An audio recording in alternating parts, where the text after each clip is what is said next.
the one, the only, Ben Sion.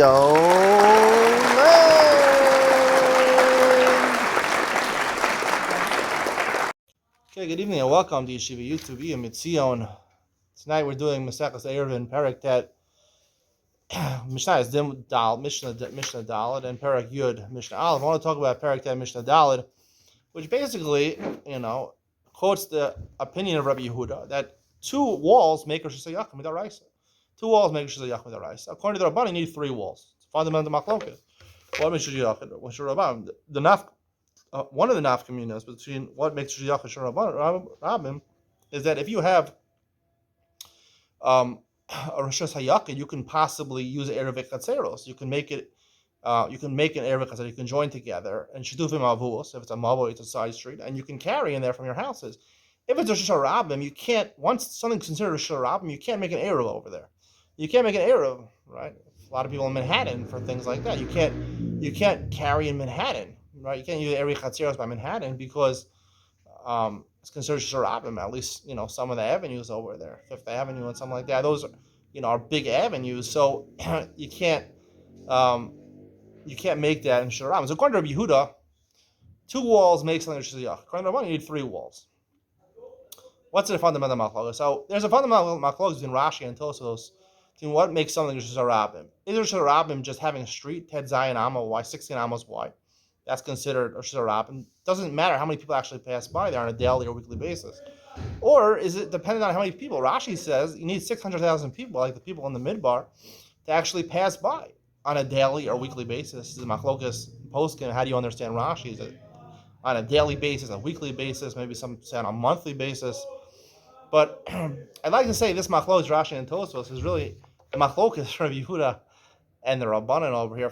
Let's take a step back for a second. Rabbi Yehuda says, right, once something has two walls, it's a Rosh Hashanah.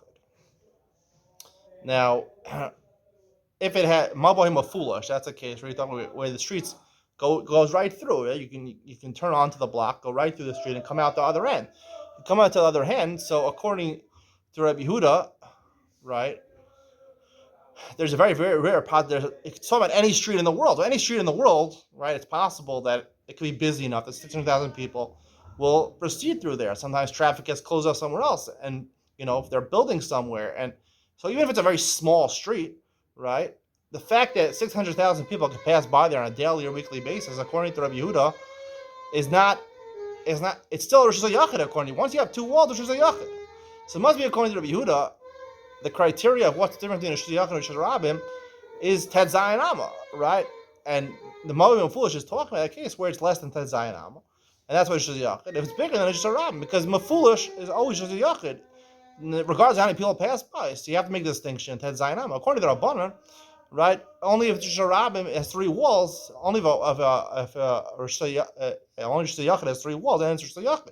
If it's not, it's Rosh Hashanah technically, though, right? It's not a carmelist. Only certain things are considered a carmelist, like places where like an ocean is considered a carmelist, or like a highway is considered a carmelist. Maybe places where there's not a lot of people walking around.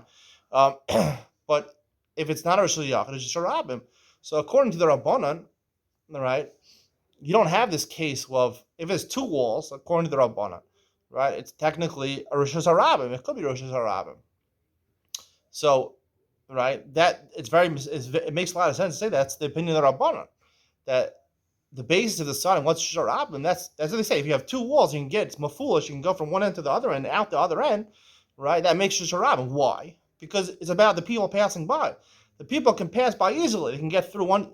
If it's a dead end, you're not gonna have 600,000 people walk there. No, under no circumstances, no one's gonna walk there. Even if you can make the biggest wedding over there, you're not gonna have 600,000 people. It's a small street. The fact that you can go straight through it, right, according to the Rabbanan, that's what makes it Rosh Hashanah. And therefore, you have two walls. It's never going to Rosh Hashanah. It'll always be Rosh Hashanah. That's why you have three walls. Then it becomes Rosh Hashanah because you can't have 600,000 people pass by.